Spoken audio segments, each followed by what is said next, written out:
Assalamualaikum warahmatullahi wabarakatuh. Perkenalkan, nama saya Yuslihana. Saya dari kelas PGMIC 2019 Fakultas Tarbiyah IAIN Kudus. Halo, selamat siang anak-anak. Apa kabar hari ini?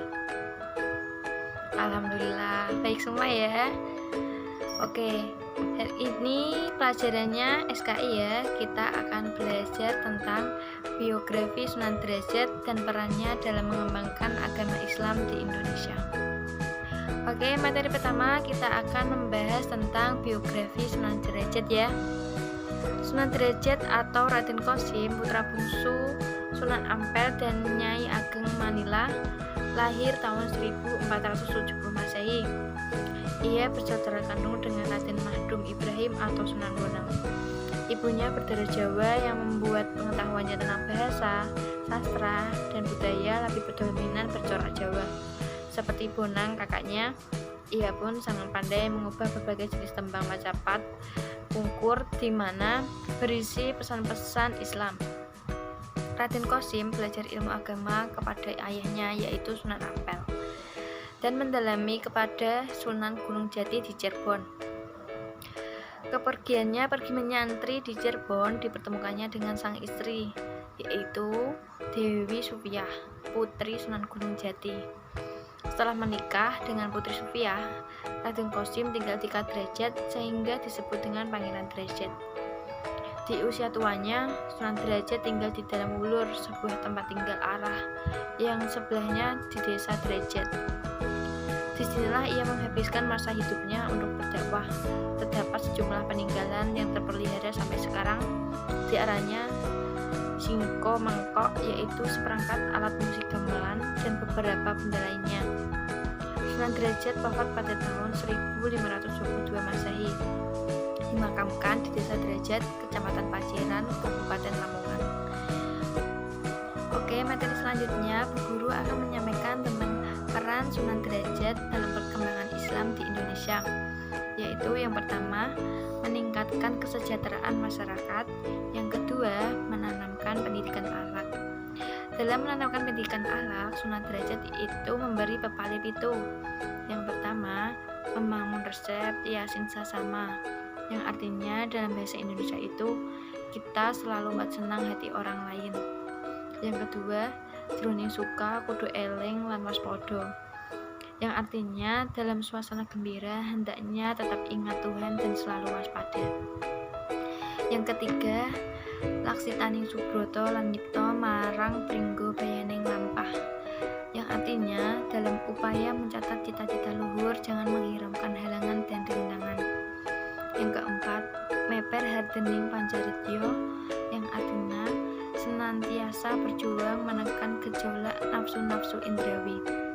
Yang kelima, hening-hening henung, yang artinya dalam diam akan tercapai keheningan dan di dalam hening akan mencapai kebebasan mulia. Yang keenam, mulya guna pancawaktu, yang artinya pencapaian kemuliaan dalam lahir batin dicapai dengan menjalani sholat lima waktu. Yang ketujuh, menehono teken marang wong kang buta, menehono mangan marang wong kang luwe, menehono busana marang wong kang wuda, menehono pangiyop marang wong kang kudanan. Yang artinya dalam bahasa Indonesia itu berikan tongkat kepada orang buta, berikan makan kepada orang yang lapar, berikan pakaian kepada orang yang tak memiliki pakaian, berikan tempat berteduh kepada orang yang kehujanan.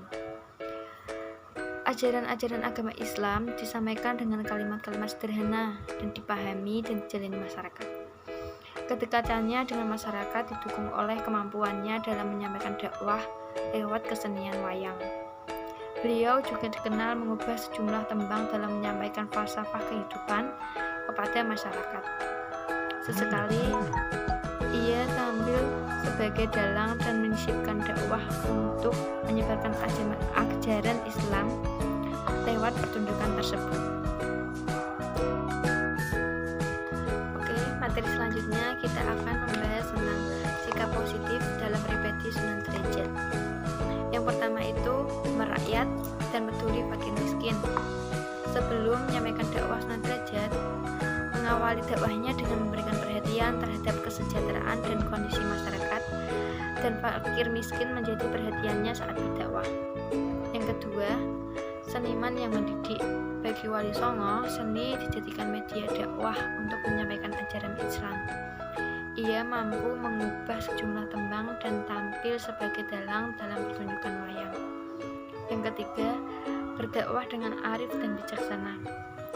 Dalam menghadapi masyarakat yang masih mempertahankan tradisi Jawa yang melekat dalam keseharian, Sunan Derajat menyikapinya dengan arif dan bijaksana, dengan komunikasi yang baik dan mempertahankan tradisi yang ada.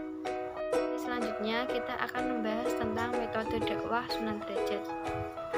Masyarakat pada umumnya memang akan sangat progresif pada perubahan dalam budayanya. Sunan Derajat memiliki strategi penyebaran agama Islam yang tepat untuk mengatasi hal-hal tersebut. Adapun metode dakwah Sunan Derajat sebagai berikut. 1. Menjadi bagian terpenting dalam masyarakat. 2. Mengayomi masyarakat. Yang ketiga, mengentaskan kemiskinan masyarakat. Yang keempat, dengan kearifan dan kebijaksanaan. Yang kelima, melalui kesenian tradisional. Yang keenam, lewat pitutur sosial. Demikian penjelasan materi SKI dari Ibu.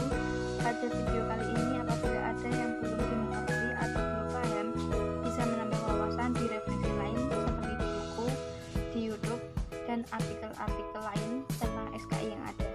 Sampai jumpa di pembelajaran selanjutnya. Kurang lebih minta maaf. Wabillahi taufiq wal hidayah. Wassalamualaikum warahmatullahi wabarakatuh.